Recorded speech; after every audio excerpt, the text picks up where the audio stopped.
বাংলাদেশ জামায়াতে ইসলামী আমির doctor Shafiqur Rahman তার অসুস্থতার পর হাসপাতাল থেকে বাসায় ফেরার পর ফেসবুকে এক পোস্টে বক্তব্য দিয়েছেন যে তিনি লিখেছেন, আলহামদুলিল্লাহ, এখন আমি অনেকটাই সুস্থ।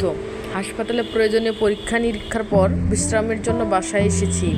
আমার এই সাময়িক অসুস্থতার কারণে আজকের সমাবেশে যে বিঘ্ন সৃষ্টি হয়েছে তার জন্য আমি আন্তরিকভাবে দুঃখিত। এটি আমার ইচ্ছাকৃত নয়।